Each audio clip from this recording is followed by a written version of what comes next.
Бажаю здоров'я, шановні українці. Сьогодні в багатьох наших областях тривають роботи після російського удару. Черговий російський масований удар у їхньому типовому стилі, фактично всупереч дипломатичній роботі, яка триває на різних рівнях. Було більше ніж 400 російських дронів, і значна частина з них це шахеди. Також було майже 40 ракет різних типів. Значну частину українським воїнам вдалося збити, але не всі.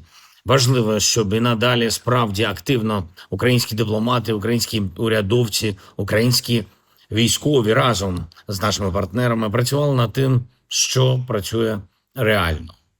Ракети для Петріотів, ракети для Арісті та для усіх інших систем, які у нас є. Все це потрібно фактично щодня для захисту життя. Цієї ночі росіяни били в тому числі по об'єктах, від яких залежить робота атомних станцій. Це небезпека і для України, і для всього нашого регіону, і для Європи. Сьогодні блоки наших українських атомних станцій зменшили генерацію. Один блок автоматично відключився. Це такий рівень ударів, який жоден терорист в світі собі не дозволяв. Росія повинна відчувати відповіді всього світу, усіх тих, кого справді цікавить безпека. Росія повинна демонструвати, що для них не тільки такі удари та війна мають значення, але й перемовини, які тривають, які мають дати результат. Я хочу подякувати МВС України, усім нашим рятувальникам, ДСНС України, комунальним службам, які працюють, і також усім енергетичним компаніям, всім державним і приватним компаніям. Зараз всі мають працювати максимально злагоджено. Я хочу подякувати сьогодні кожному, хто працює саме так, фахово та реально самовіддано по всій нашій країні. Задіяні ремонтні бригади, аварійні бригади, залучені сили на території фактично від Волинської області до прикордонних громад Чернігівщини, Харківщини. І багато роботи ще є в Києві, на Київщині, в областях Центральної України, також на Франківщині, у Вінницькій області і деяких інших наших регіонах.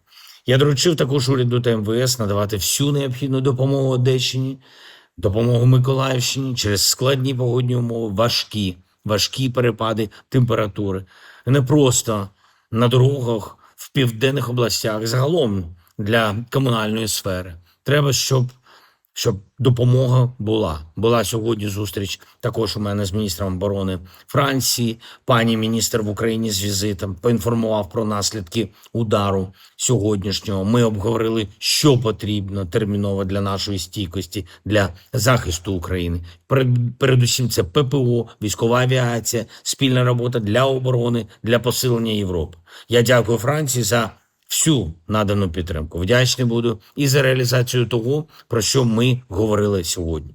Ще одне, була детальна розмова з нашою переговорною групою після перемовин як з американцями, так і в тристоронньому форматі з росіянами. Я вважаю, що кожна зустріч важлива. Кожна зустріч додає ясності, як і коли війна може справді закінчитись. Для України і взагалі для надійності домовленостей принципово, щоб були гарантії безпеки, щоб Росія не повернулася в Україну з третім вторгненням. Гарантії безпеки – це те, що справді може дати більше довіри і процесу дипломатичному, і результату, який потрібен. Працюємо зараз над документами, з якими хлопці повернулись. Також над графіком подальших дій, подальших зустрічей, кроків. Я хочу подякувати команді за роботу, і найближчими днями ще ми будемо з командою працювати над підготовкою до наступних форматів. Я буду інформувати і наших партнерів в Європі про те, що на столі і які є перспективи. Україна зацікавлена, щоб Європа була учасницею процесів. Те, що вдається нам у залученні Європи, у врахуванні інтересів Європи, все це досить серйозно. Ми розраховуємо і надалі на таку ж суттєву підтримку і від Європи, і від Америки. Я дякую всім в Америці, хто справді хоче миру, також від інших партнерів у світі. Треба всім разом працювати заради реального миру. Слава Україні!